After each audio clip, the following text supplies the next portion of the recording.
Important topics గురించి press అందరినీ కూడా ఆహ్వానించి దీని మీద ఒక పవర్ పాయింట్ ప్రెజెంటేషన్ ఇవ్వాలని మిమ్మల్ని అందరినీ కూడా ఇక్కడ ఆహ్వానించడం జరిగింది. ముఖ్యంగా నిన్న సీనియర్ జర్నలిస్ట్ అయిన కొమినేని శ్రీనివాస్ గారికి సుప్రీంకోర్టు నిన్న ఇచ్చిన ఆర్డర్ ఒకసారి పరిశీలిద్దామండి. ఈ సుప్రీంకోర్టు ఆర్డర్లో పిటిషనర్ కొమినేని శ్రీనివాస్ గారు, రెస్పాండెంట్స్ ఆంధ్రప్రదేశ్ ప్రభుత్వం, సో ఇద్దరు జడ్జెస్, ఇద్దరు అడ్వకేట్స్.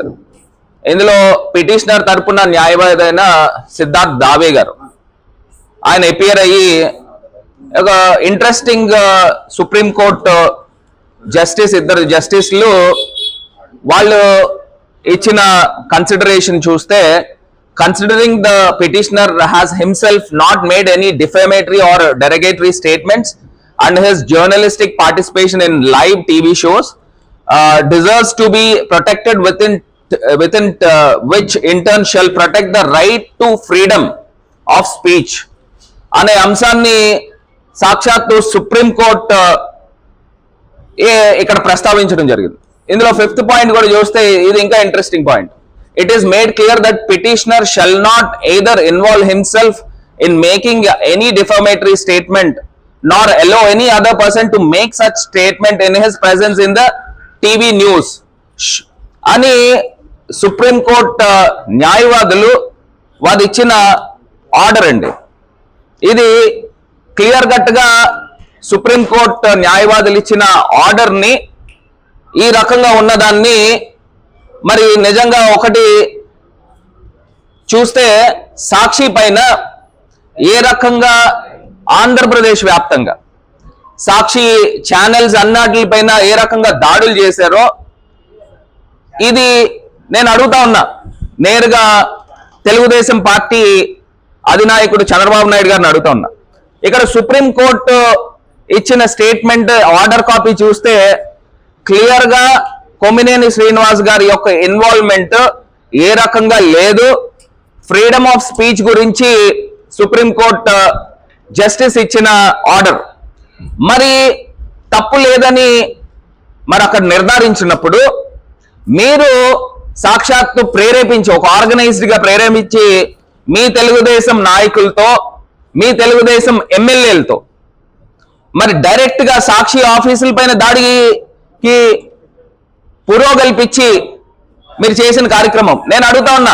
ఇది శ్రీకాకుళంలో సాక్షి ఆఫీస్ పైన దాడి, మరి అదే విధంగా ఇది విశాఖపట్నం దగ్గర జరిగిన ఇన్సిడెంట్ సాక్షి ఆఫీస్ పైన, ఇది ఈస్ట్ గోదావరి సాక్షాత్తు ఈయన ఎమ్మెల్యేనే డైరెక్ట్ గా ఇన్వాల్వ్ అయిపోయి అనపర్తి ఎమ్మెల్యే ఇన్వాల్వ్ అయిపోయి సాక్షి పైన ఏ రకంగా అక్కడ ఉన్న నేమ్ ప్లేట్లు పీకేసిన కార్యక్రమం.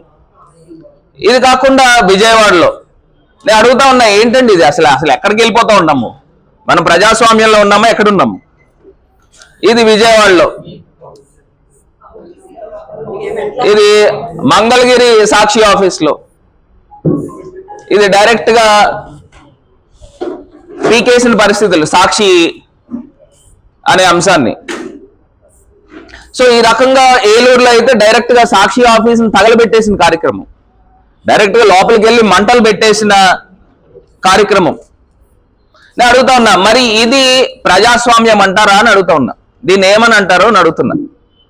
ఇప్పుడు మీరు డైరెక్ట్ గా ఆర్గనైజ్డ్ గా తెలుగుదేశం పార్టీ నాయకుల్ని ఎమ్మెల్యేలని పంపించి సాక్షి ఆఫీసుల్ని ధ్వంసం చేసే కార్యక్రమము, తగలబెట్టే కార్యక్రమము రాష్ట్ర వ్యాప్తంగా పలు చోట్ల జరిగింది.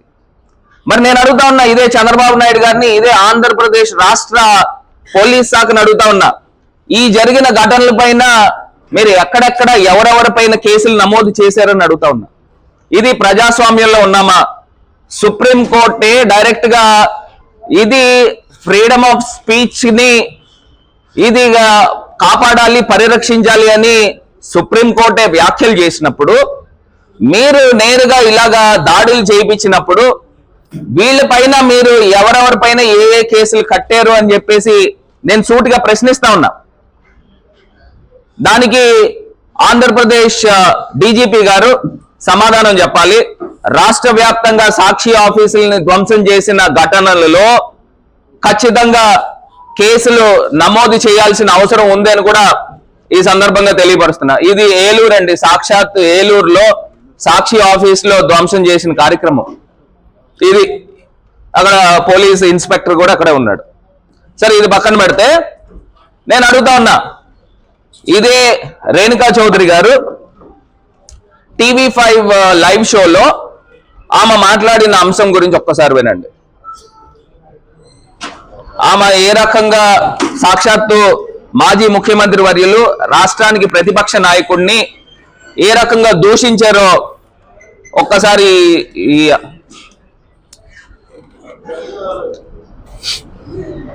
సరే, దీంతో పాటు ఇంకొక పాయింట్ కూడా ఒకసారి TV5 లోనే గతంలో ఏం జరిగింది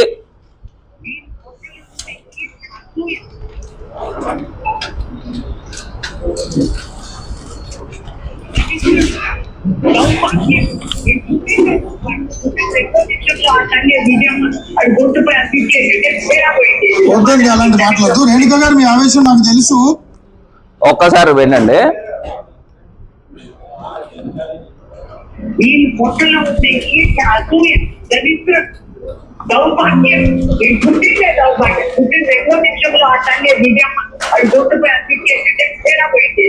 అలాంటి మాట్లాడదు. రేణుక గారు మీ ఆవేశం నాకు తెలుసు. ఈవిడ ఎంపీ గారండి, రేణుకా చౌదరి గారు డైరెక్ట్ గా ఒక ఎంపీగా పనిచేస్తున్న వ్యక్తి ప్రజాస్వామ్యంలో ఒక టీవీ లైవ్ షోలో మాట్లాడచ్చు. నేను అడుగుతా ఉన్నా ఇదే రాష్ట్ర ప్రభుత్వాన్ని, ఒక ముఖ్యమంత్రిగా పనిచేసిన వ్యక్తి, అంత ప్రజాదరణ కలిగిన వ్యక్తి పైన ఈ రకంగా మాటలు మాట్లాడినప్పుడు నేను అడుగుతా ఉన్నా, రేణుకా చౌదరి గారి పైన ఏం కేసు కట్టారని అడుగుతా ఉన్నా. ఇది కాకుండా ఇంకొక పాయింట్ అండి, ఇక్కడ చూస్తే ఇదే TV5లో ఇంకొక సంవత్సరంన్నర 2 సంవత్సరాల క్రితము ఏపీ రాజధాని నగరం బెజవాడ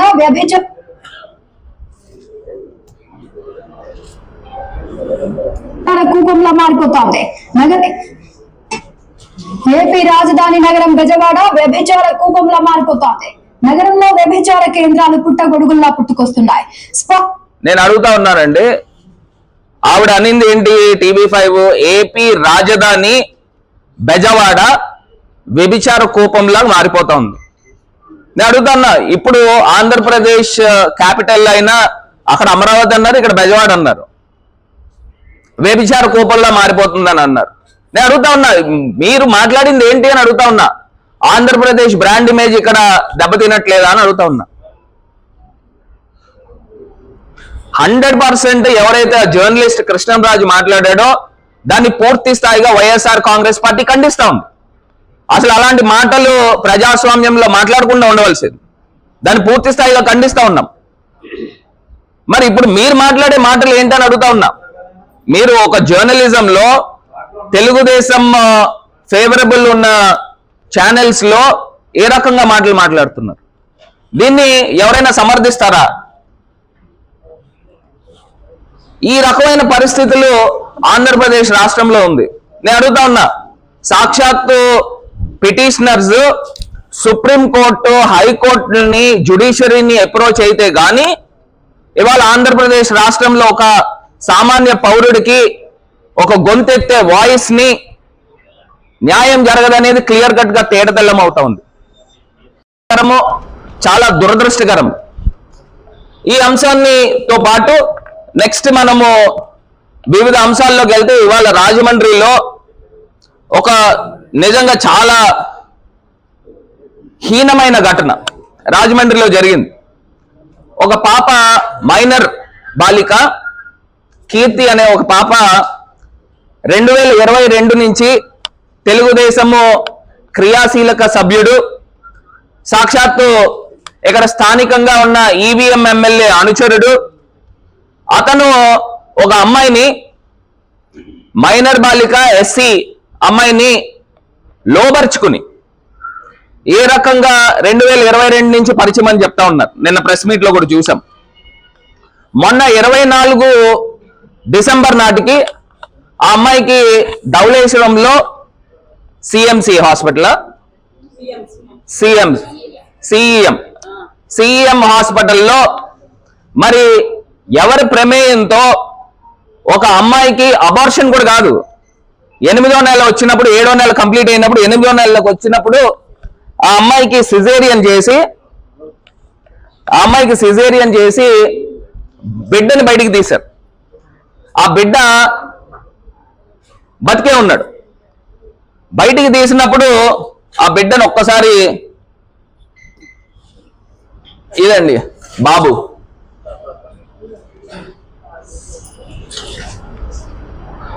ఈ రకంగా బతికే ఉన్నాడు.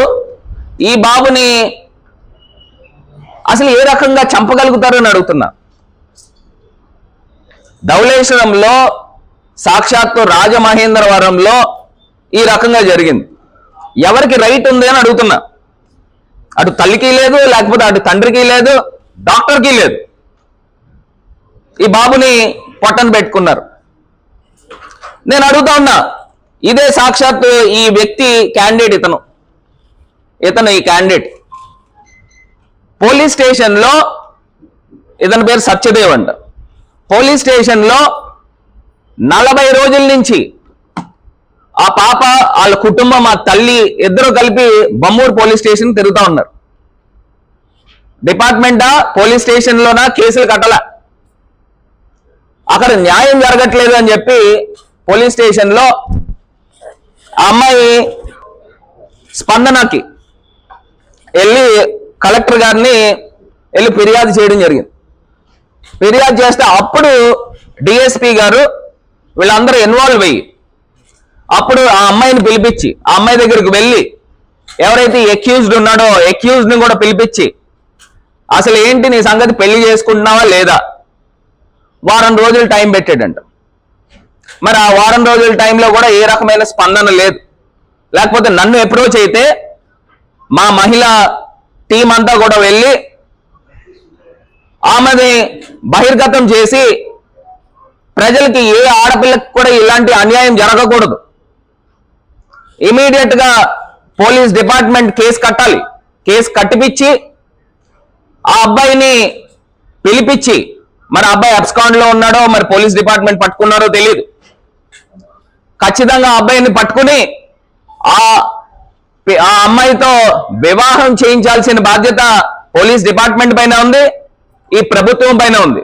నేను అడుగుతా ఉన్నా, ఇదే సాక్షాత్తు ఈవీఎం ఎమ్మెల్యే ప్రచారాలకు తిరిగినప్పుడు ఈ కుర్రోడు కూడా తిరుగుతున్నాడు. కొంతమంది చెప్తా ఉన్నారు అలా ఎమ్మెల్యేకి సంబంధం లేదని. మరి సంబంధం లేనోడు ఇలాగా వెళ్తాడని అడుగుతాడు ఈ అబ్బాయి. ఇక్కడేమో మాజీ ఎమ్మెల్యే భవానీ గారు తెలుగుదేశం పార్టీ ప్రచారాల్లో తిరుగుతూ ఉన్నారు. ఇది ఎంతవరకు కరెక్ట్ అని అడుగుతున్నా. నేను ఇప్పటిదాకా అడుగుతున్నా, ఈవీఎం ఎమ్మెల్యేని అడుగుతా ఉన్నా, మనం ఇప్పటిదాకా ఎందుకు స్పందించలేదని అడుగుతున్నా. ఒక పక్కన సాక్షాత్తు ఒక బిడ్డని పొట్టను పెట్టుకున్నప్పుడు, ఈ బిడ్డ చనిపోయినప్పుడు మన కాన్స్టిట్యున్సీలోనే ఒక ఆడపిల్లకు అన్యాయం జరిగినప్పుడు స్పందించాలని మినిమం ఇంగిత జ్ఞానం లేదా అని అడుగుతా ఉన్నా. కామన్ సెన్స్ ఉందా? మన ఓటరు, మన కాన్స్టిట్యున్సీ, నువ్వు ఇక్కడ ఎమ్మెల్యేవి, స్పందించాలని జ్ఞానం లేదా? ఇక్కడ నీపైన ఆరోపణలు వచ్చినాయి, నీ సంబంధించిన అనుచరుడు అని నీ పైన వేలెత్తి చూపిస్తున్నారు, స్పందించాలని జ్ఞానం లేదా అని అడుగుతున్నా. ఇది కాకపోతే కొన్ని పాయింట్స్ మాట్లాడారు, దాని గురించి నేను ఒకసారి ఇక్కడ ఎత్తుతాను. పోతే రాజమండ్రిలో చాలా మంది ఆడపిల్లలు ఉన్నారు. దిశ పోలీస్ స్టేషన్ కూర్చుంటే ఏదో అంటా ఉన్నాడు. ఇలా చూసుకుంటూ వెళ్తే ఇలాంటి ఆడపిల్లలు రాజమండ్రిలో చాలా మంది ఉన్నారంట. దిశ పోలీస్ స్టేషన్ దగ్గరికి వెళ్తే ఇలాంటి అన్ని సెటిల్మెంట్లు జరుగుతూ ఉంటాయి. నేను అడుగుతున్నా, రాజమండ్రిలో ఉన్న మహిళలకి ఈ ప్రబుద్ధులు ఇచ్చే గౌరవం ఈ పాటిదా అని అడుగుతా ఉన్నా. ఎంతవరకు కరెక్ట్ అని అడుగుతున్నా. ఈ మాటలు మాట్లాడొచ్చా అని అడుగుతా ఉన్నా.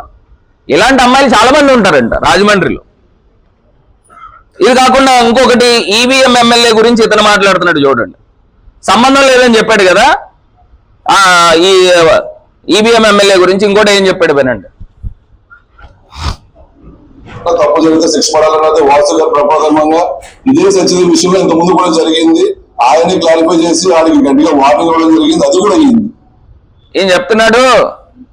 ఇదే సత్యదేవ్ విషయంలో గతంలో ఇలాంటి ఘటనలు జరిగితే వాడిని పిలిచి గట్టిగా వార్నింగ్ ఇవ్వడం కూడా జరిగిందని ఇతను చెప్తా ఉన్నాడు. మేం చెప్పలా. మరి ఇప్పుడు ఏం చెప్తున్నాడు? ఈవీఎం ఎమ్మెల్యేకి సంబంధం లేదని చెప్తున్నాడు. అసలు పరిచయం లేదని అంటున్నాడు. ఆయన ఎవడో తెలియదని అంటున్నాడు. ఆయనకి ఈయనకి అసలు సంబంధమే లేదు. మరి గతంలో ఇలాంటి సంఘటన జరిగితేనంట ఈవీఎం ఎమ్మెల్యే పిలిచి వార్నింగ్ ఇచ్చాడంటే వీడికి. అంటే ఇలాంటి వాళ్ళ నీ కూడా తిరిగే వాళ్ళని అడుగుతున్నా. నేను ఇంకో అంశం కూడా చెప్తున్నా. ఇదే ఈవీఎం ఎమ్మెల్యే పిఏ ఒక రౌడీ షీటర్. ఇదే ఎమ్మెల్యే పిఏ మొన్న నాకు తెలిసి 7-8 సంవత్సరాలు రౌడీ షీటర్ కింద అతని పైన పోలీస్ స్టేషన్ లో ఇదే బొమ్మూరు పోలీస్ స్టేషన్ లో అతని పైన రౌడీ షీట్ ఉండేది. వీళ్ళు గవర్నమెంట్ వచ్చిన తర్వాత ఇయర్ ఎండింగ్ లో ఆ రౌడీ షీట్ తీపిచ్చారని నాకు తెలుస్తా ఉంది సమాచారం. అంటే మీ గవర్నమెంట్ వచ్చిన తర్వాత రౌడీ షీట్ తీపిచ్చారు. ఇదే ఈవీఎం ఎమ్మెల్యే వాళ్ళ పిఏ రౌడీ షీటర్. ఒక రౌడీ షీటర్ ని పిఏ కింద పెట్టుకుని నువ్వు ఎమ్మెల్యేవా రాజమండ్రికి? దౌర్భాగ్యం. నువ్వు ఎమ్మెల్యేవా రాజమండ్రికి? నీ పిఏ ఒక రౌడీ షీటర్. ఇదా నువ్వు రాజమండ్రి ప్రజలకి ఇచ్చే సమాధానము? అసలు నువ్వేం మెసేజ్ ఇవ్వాలనుకుంటున్నావు? ఉత్తినలా ఈవీఎం ఎమ్మెల్యే అని నువ్వు ఇలా గెలిచావు కాబట్టి నీ బుద్ధి ఈ రకంగా ఉంది. ప్రజలు నిజంగా ఓట్లు వేసి గెలిపించారా లేదా అనేది ఆ భగవంతుడికే తెలియాల. ఈ రకమైన దౌర్భాగ్యమైన పరిస్థితుల్లో ఇవాళ రాజమండ్రి ఈ పరిస్థితులు కనబడుతున్నాయి. ఈ వ్యక్తులు ఇవాళ రాజమండ్రిలోనంట ఒకటి చెప్తా ఉన్నారు. కొప్పల దెబ్బలు ఉన్నారంట రాజమండ్రిలో, చాలా మంది ఉన్నారంట. దిశా పోలీస్ స్టేషన్ దగ్గరికి వెళ్తే ఇలాంటి సెటిల్మెంట్లు బోల్ జరుగుతాయంట. వీళ్ళు మాట్లాడుతూ ఉన్నారు. ఈ వ్యక్తులు ఒక ఆడపిల్లకి అన్యాయం జరిగితే నేను అంటా ఉన్నా, ఇప్పుడు ఇద్దరు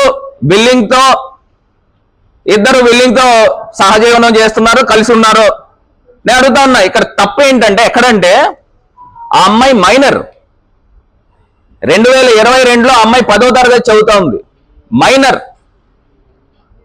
మరి ఒక మైనర్ ని లోబరుచుకుని ప్రెగ్నెంట్ చేసి ఆ ప్రెగ్నెంట్ ని తీయించి, అబార్షన్ కూడా కాదు, సిజేరియన్ చేయించి బిడ్డ బతికి ఉండగానే బయటికి తీశారు.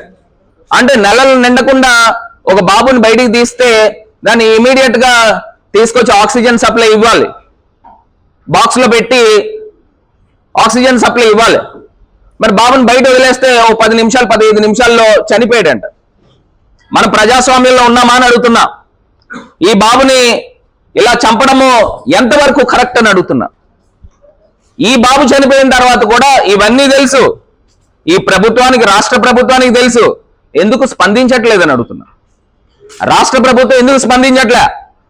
ఒక దళిత బాలికకి ఎంత అన్యాయం జరిగినప్పుడు రాష్ట్ర ఎస్సీ కమిషన్ కానీ మహిళా కమిషన్, ప్రప్రథమంగా మహిళా కమిషన్ ఏం చేస్తున్నారండి?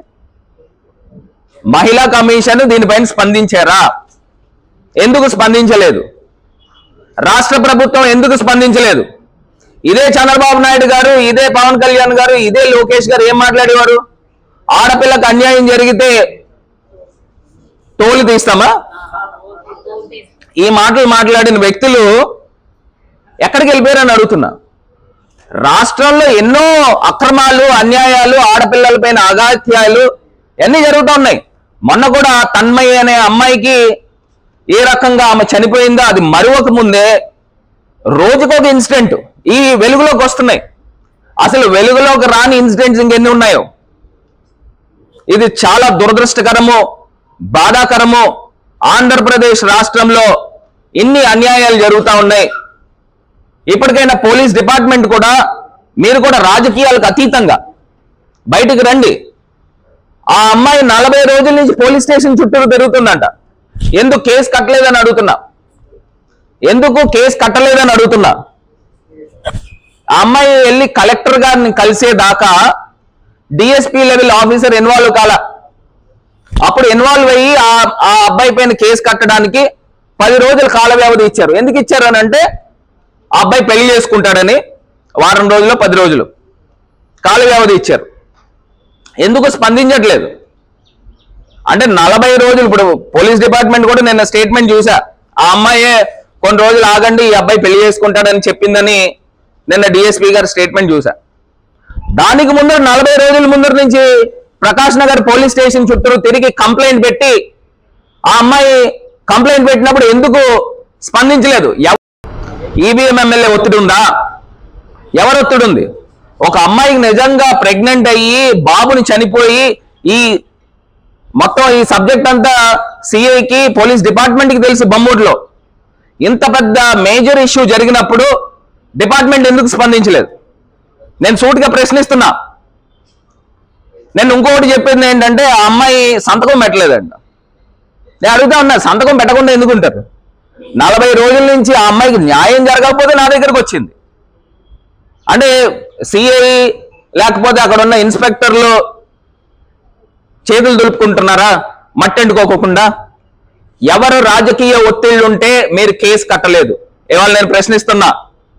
ఖచ్చితంగా రాష్ట్ర డీజీపీని కూడా కలుస్తాం. అమ్మాయికి న్యాయం జరగాలి.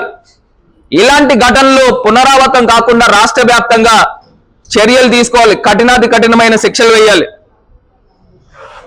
ఇది చాలా చాలా నీచము, దారుణము.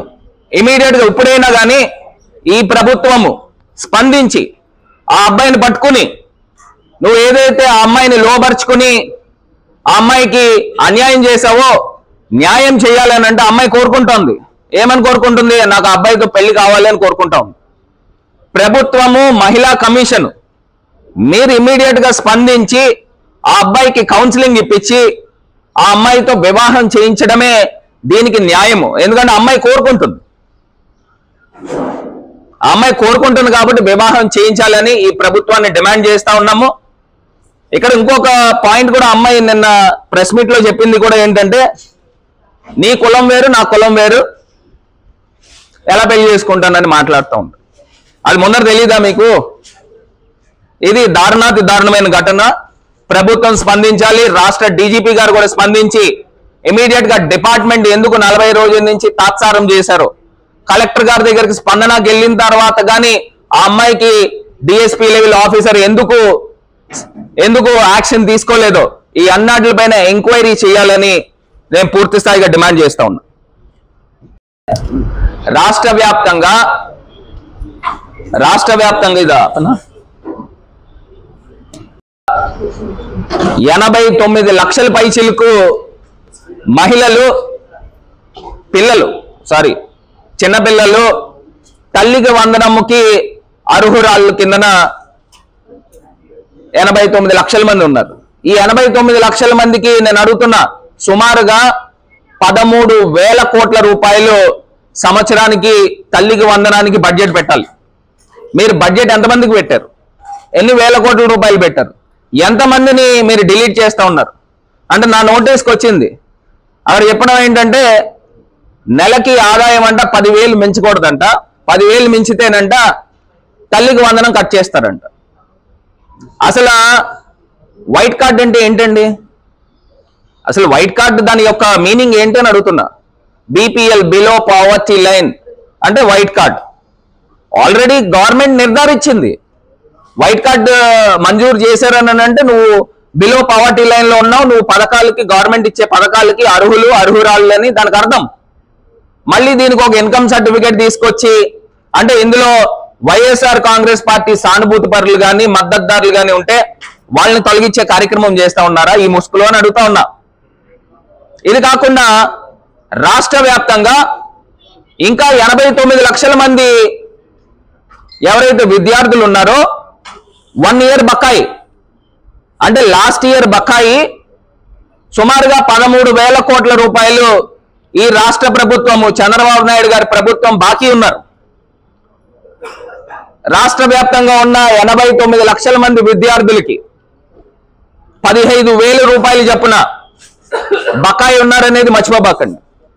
మీరు ఆ డబ్బులు ఎప్పుడు తల్లుల అకౌంట్లోకి వేస్తూ ఉన్నారు? ఇది ప్రశ్నిస్తూ ఉన్నాం. పూర్తి స్థాయిగా ఎంతమంది అయితే విద్యార్థులు ఉన్నారో అంతమందికి కూడా ఖచ్చితంగా మీరు తల్లికి వందనం వేసి తీరాలి. వైఎస్ఆర్ కాంగ్రెస్ పార్టీ మేము ఖచ్చితంగా పోరాటం చేస్తాం.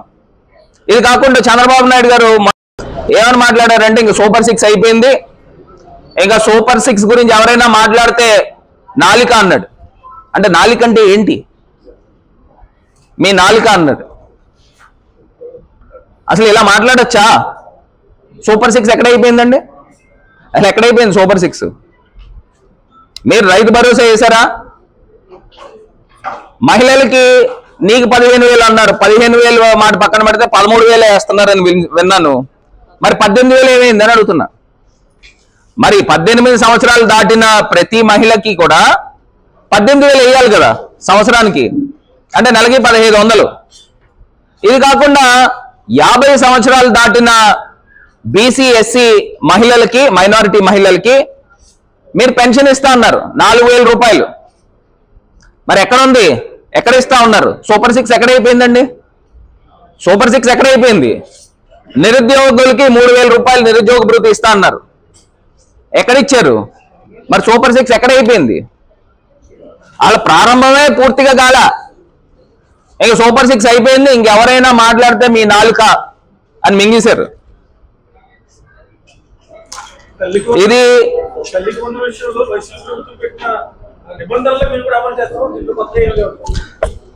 బానే ఉందండి, మీరు నిబంధనలు అమలు చేశారు, బానే ఉంది. కాకపోతే దీని గురించి మీరు గతంలో మంత్రి గారు మెయింటెనెన్స్ కింద 2,000 రూపాయలు ఎలా తీస్తారు అని ఇదే నారా లోకేష్ గారు మాట్లాడారు. 1,000 రూపాయలు, తర్వాత 2,000, ఫస్ట్ 1,000, తర్వాత 2,000. ఇంకా స్కూల్స్ బాగుండాలన్న ఉద్దేశంతో అప్పుడున్న ప్రభుత్వం ఆలోచన చేసింది. మరి ఇదే 2,000 రూపాయలు మీరు ఎందుకు మినహాయిస్తా ఉన్నారని అడుగుతున్నా. మీరు తప్పు పట్టారు కదా, వాళ్ళు 2,000 రూపాయలు మీరు ఎందుకు కట్ చేశారని. మరి ఇప్పుడు మీరెందుకు కట్ చేస్తున్నారు? మీరు కూడా చేయకూడదు కదా. ఒకటి, అప్పుడున్న రాష్ట్ర ప్రభుత్వం చాలా మంచి నిర్ణయం తీసుకుందని కితాబిచ్చి అప్పుడు మీరు 2,000 కట్ చేయండి. వాళ్ళు ప్రజలు ఎవరు కూడా ఒప్పుకోరు. మీరు 2,000 కట్ చేయడానికి మీరెవరండి? మీరు 15,000 రూపాయలు మీరు సూపర్ 6 హామీ ఇచ్చినప్పుడు మీరు అమలు చేయండి. అప్పుడున్న ప్రభుత్వాన్ని మీరు లేవనెత్తారు కదా, వేలెత్తి చూపించారు కదా, మీరెందుకు కట్ చేస్తున్నారు?